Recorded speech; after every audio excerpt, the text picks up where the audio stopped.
ஆன்மீக அன்பர்களுக்கு நல்வணக்கம்.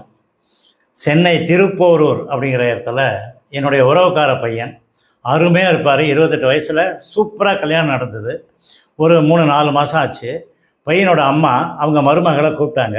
என்னம்மா 4 மாதம் ஆகுது, இன்னமும் நீ குளிச்சுட்டு இருக்க போல இருக்கேன்னாங்க. அவள் புத்திசாலி பொண்ணு புரிஞ்சுக்கிட்டா. அத்தை, 1 வருஷத்துக்கு நாங்கள் ஜாலியாக இருக்க போகிறோம், எங்கெங்கே போகணுமோ எல்லாம் போயிட்டு வந்துட்டு அதுக்கு பிறகு தான் குழந்தை குட்டியெல்லாம், இதுக்கு இடையில குழந்தைன்னு எங்களை தொந்தரவு பண்ணக்கூடாது, ஓகே அப்படின்னா அந்த அம்மா சரின்னு சொல்லி வாய மூடிட்டு போயிட்டாங்க. செய்தி பொண்ணோட அம்மாவுக்கு போச்சு. அவங்க அங்கேருந்து வந்தாங்க. என்னடி இப்படி சொல்லிட்டேன், காலகாலத்தில் எங்கள் மடியில் ஒரு பேரனோ பேத்தியோ கொஞ்சம் வேண்டாமா நாங்கள் போட்டு, நீ இப்படி இருக்கியே அப்படின்னாங்க. உடனே அந்த பொண்ணு உரிமையோடு சொன்னேன், அம்மா நல்லா சொல்கிறத கேட்டுக்கோ, இன்னும் 3 அல்லது 4 மாதத்தில் நாங்கள் அமெரிக்கா போக போகிறோம். வேலைக்காக நானும் உங்கள் மருமகனும் அமெரிக்கா போக போகிறேன். விசா வரப்போகுது. அங்கே ஒரு 3 வருஷம் 4 வருஷமாக வேலை பார்க்க போகிறோம். அது அங்கே நாங்கள் குழந்தைய எடுத்துக்கிட்டு போகிறது, அங்கங்கே போகிறது, ஊர் உலகத்துக்கு போகிறது, சுற்றி பார்க்குறது, இதெல்லாம் ரொம்ப இம்பாசிபிள். அதனால் 4 வருஷம் கழித்து தான் குழந்தை, புரிஞ்சுக்கோ, ஓகே அப்படின்னா அம்மா வாயடைச்சி போயிட்டாங்க. அவன் சொன்ன மாதிரியே 4 மாதத்தில் அமெரிக்கா போயிட்டாங்க. 2 பேரும் நிறைய சம்பாதிச்சாங்க. 4 வருஷம் கழித்து இந்தியாவுக்கு வந்தாங்க. 3 கோடி ரூபாய்க்கு ஒரு வீடு வாங்கினாங்க, 30 லட்சம் ரூபாய்க்கு ஒரு காரு. ஆனால் அந்த பங்களாவையும் அந்த காரையும் அழகுபடுத்துவதற்கு ஒரு குழந்தை அங்கு இல்லை. இப்போ தான் அந்த பொண்ணு யோசிக்கிறான், நமக்கு ஒரு குழந்தை வேணும்னு. 2 பேரும் திட்டம் போடுறாங்க. குழந்தை வேணும் அப்படிங்கிறதுக்கான முஸ்தீஃபில் இறங்குறாங்க. 1 மாதம் ஆச்சு, 2 மாதம் ஆச்சு, 3 மாதம் ஆச்சு, 5 மாதம் ஆச்சு, கருத்தரிக்கலை. கவலை வந்துடுது. நேராக மருத்துவர்கிட்ட போனாங்க. டாக்டர் என்ன பண்ணார், எல்லா டெஸ்ட்டும் எடுத்தார். என்னென்ன டெஸ்ட்டு, பிளட் டெஸ்ட் எடுத்தார், யூரின் டெஸ்ட் எடுத்தார், சளி டெஸ்ட் எடுத்தார், ஸ்பேம் டெஸ்ட் எடுத்தார், உமிழ்நீர் டெஸ்ட் எடுத்தார், வேர்வை டெஸ்ட், எல்லா டெஸ்ட்டும் எடுத்தார்.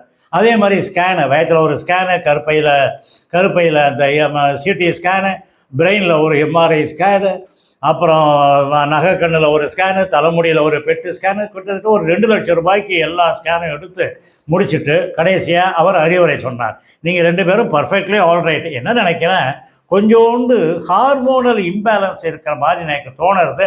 அதனால் நான் ஒரு மாத்திரை எழுதி தரேன், 1 மாதத்துக்கு நீ சாப்பிடு, 1 மாதம் கழிச்சு திரும்பி வா, திரும்ப இன்னொரு மாத்திரை தரேன் சாப்பிட்லாம் அப்படிங்கிறார். 2 பேரும் வராங்க. 1 மாதம் 2 மாதம் 3 மாதம் மாத்திரை சாப்பிட்டுட்டே இருக்காங்க. 5 மாதம் ஆச்சு. 6 வருஷம் ஆயிடுத்து கல்யாணம் ஆகி. ஆனால் குழந்தை கருத்தரிக்கவில்லை. செய்தி என்கிட்ட வருது. நான் போனேன். போரூரில் ஒரு அருமையான முருகன் கோயில், கந்தசாமி திருக்கோயில்னு ஒன்று இருக்குது. அங்கே அழைச்சிட்டு போனேன். அம்மா நீ முருகனை பார்த்து வேண்டிக்கோ போதும் அப்படின்னேன். அவள் உண்மையிலேயே மனமுருகி முருகனை பார்த்து வேண்டிக்கிட்டா. 2 பேரும் வேண்டிக்கிட்டாங்க. அப்போது அந்த பொண்ணு முருகனை பார்த்து பாடினான். அவளே பாடினான், ஏது பிழை செய்தாலும் ஏழை ஏனுக்கிறங்கி தீது புரியாத தெய்வமே, ஏது பிழை செய்தாலும் ஏழை ஏனுக்கிறங்கி தீது புரியாத தெய்வமே, நீதி தழைக்கின்ற திருப்போரூர் தனிமுதலே, நீதி தழைக்கின்ற திருப்போரூர் தனிமுதலே, நாயேன் பிழைக்கின்றவாறு நீ பேசு அப்படின்னு அவள் பாடிக்கிட்டே இருக்கிறா. கண்ணிலேருந்து தாரையாக கண்ணீர் வருது. நான் தலையை தடவி கொடுத்து, கவலைப்படாதம்மா, முருகன் உனக்கு நிச்சயமாக அருள் புரிவா, நீ மனசில் ரொம்ப கவலைப்படுறியே ஏன் அப்படின்னு நான் கேட்டேன். அதை சொன்னா, இல்லை பெரியப்பா, எங்களுக்கு எல்லா செல்வத்தையும் இறைவன் கொடுத்தான், அதையெல்லாம் நாங்கள் அனுபவித்தோம். ஆனால் குழந்தை செல்வம் கொடுக்கணும்னு நினச்ச நேரத்தில் நாங்கள் அதை வாங்கிக்கல. முருகன் குழந்தை செல்வம் கொடுக்க வேண்டும் என்று எங்களுக்காக தயாராக இருந்த நேரத்தில் அந்த கந்தசாமி பெருமானை நாங்கள் அலட்சியப்படுத்தினோம். அதற்காக தண்டனை கொடுத்துட்டார் அப்படின்னா, இல்லைம்மா, முருகன் என்றைக்கும் தண்டனை கொடுக்க மாட்டார். நீ கொடுக்க வேண்டிய நேரத்தில் கொடுக்குற, நீ பெற மாட்டேங்கிறியே அப்படிங்கிறதுக்காக ஒரு சின்ன சோதனை, அவ்வளவுதான். நான் உனக்கு ஒரு உபாயம் சொல்கிறேன் வா அப்படின்னு சொல்லிட்டு முருகனை வேண்டிட்டு வீட்டுக்கு வந்தாச்சு. நேராக அவளுக்கு ஒரு திருப்புகழ் ஒரு பாடலை சொல்லித்தந்தேன். நேராக கும்பகோணத்துக்கு பக்கத்தில் இருக்கக்கூடிய முருகனுடைய 4வது படை வீடான சுவாமி மலைக்கு போய் அந்த திருப்புகளை பாட சொன்னேன். சுவாமி மலை திருப்புகள் அதை பாட சொன்னேன். அவள் அழகாக பாடினான். அவள் பாடினா நல்லா, நான் சுமாராக பாடி காமிக்கிறேன் எப்படி பாடினேன் அப்படின்னு. ஜெகமாயையுற்றன் அகவாழ்வில் வைத்த திருமாது கர்ப்பமுடலூரி தேசமாதமுற்றி வடிவாய் நிலத்தில் திறமாய் உதித்த பொருளாகி மகவாவின் உச்சி விழியானத்தில் மலை நேர்புயத்தில் உறவாடி மடி மீதெடுத்து விளையாடி நீத்தம் மணிவாயின் மூர்த்தி தர வேணும்.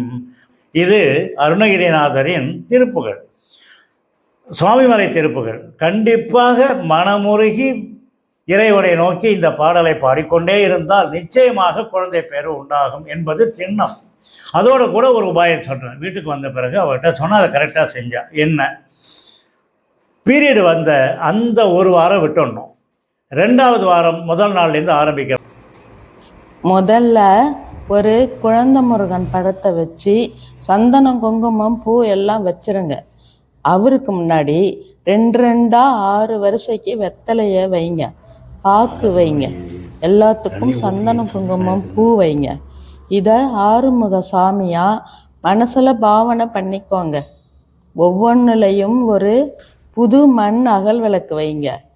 அதில் பசு நெய் ஊற்றி பஞ்சு திரி போடணும், விளக்கேற்றணும்.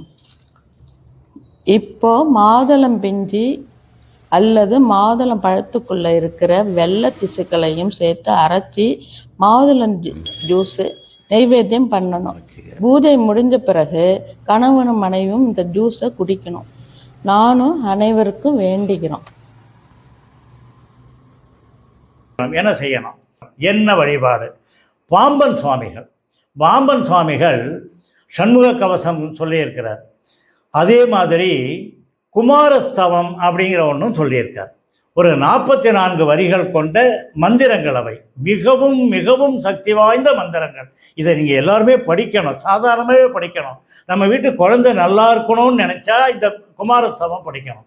நம்ம வீட்டு குழந்தை அறிவாளியாக இருக்கணும், புத்திசாலியாக இருக்கணும், அன்பாக இருக்கணும், நல்ல பழக்க வழக்கங்களோடு இருக்கணும் அப்படின்னு நினச்சாலே இந்த குமாரஸ்தவம் படிக்கணும். குழந்தை வேணும்னு நினைக்கிறவங்க கண்டிப்பாக இந்த குமாரஸ்தவம் படிக்கணும். என்ன, ஓம் ஷண்முகபதையே நமோ நமக, ஓம் ஷண்மதபதையே நமோ நமக, ஓம் ஷட்கிரீவபதையே நமோ நமக, ஓம் ஷட்கிரீடபதையே நமோ நமக, ஓம் ஷட்கோணபதையே நமோ நமக, ஓம் ஷட்கோசபதையே நமோ நமக. இப்படின்னு ஒரு 44 ஸ்லோகங்கள் இருக்குது. அந்த 44ஐயும் கணவனும் மனைவியும் சேர்ந்து படிக்கணும்னு சொன்ன அழகாக படித்தாங்க. இது எப்போ பீரியட் ஆகி முதல் வாரத்தை விட்டுடணும். 2வது வாரம், 3வது வாரம், 4வது வாரம். அடுத்தது பீரியட் ஆகும், ஒரு வாரம் விட்டுடணும். 2வது வாரம், 3வது வாரம், 4வது வாரம், 6 வாரம் ஆச்சா. அடுத்த பீரியடை ஒரு வாரம் விட்டுடணும். 2வது வாரம் ஆக 7 வாரம், 48 நாட்கள் இந்த பூஜையை செய்ய வேண்டும். கணவனும் மனைவியும் சேர்ந்து இருந்து செய்ய வேண்டும். 48வது நாள் பக்கத்தில் இருக்கக்கூடிய முருகன் கோயிலுக்கு போய் ஒரு அர்ச்சனையை பண்ணிட்டு மனமுருக வேண்டி கொண்டு வந்தால் கண்டிப்பாக குழந்தை பேரு கிடைக்கும்னு சொன்ன அருமையாக இந்த பூஜையை நடத்தினாங்க. உளமாறு நடத்தினாங்க, சிரமம் பார்க்காம நடத்தினாங்க. முருகனை மனமுருக வேண்டி கொண்டார்கள். குழந்தை பிறந்தது. குழந்தைக்கு இப்போ 3 வயதாக போகுது. சூப்பராக இருக்கும். முருகன் மாதிரியே அருமையாக இருக்கலாம். கண்ணால் கண்ட காட்சியை சொன்னேன். ஆகவே அன்பர்களே, இந்த செய்தியை கேட்ட நீங்கள் உங்களுக்கும் பயன்படுத்தி கொள்ளலாம். தெரிந்தவர்கள், நண்பர்கள் எல்லோருக்கும் சொல்லலாம். இந்த கருத்து உங்களுக்கு பிடித்திருக்கும் என்று நான் நம்புகிறேன். ஆகவே இந்த சேனலை தயவு செய்து சப்ஸ்கிரைப் பண்ணுங்கள், லைக் பண்ணுங்கள், ஷேர் பண்ணுங்கள், மற்றவங்களுக்கெல்லாம் அனுப்புங்க. கமெண்ட்ஸ் பாக்ஸில் உங்கள் கருத்துக்களை எழுதுங்க. அது எனக்கு ரொம்ப முக்கியம். உங்களுடைய இந்த சப்ஸ்கிரிப்ஷன் எங்களுக்கு ரொம்ப சப்போர்ட்டிவாக இருக்கும். மேலும் மேலும் பல ஆன்மீக செய்திகளை தொடர்ந்து கொடுப்பதற்கு ஏதுவாக இருக்கும்.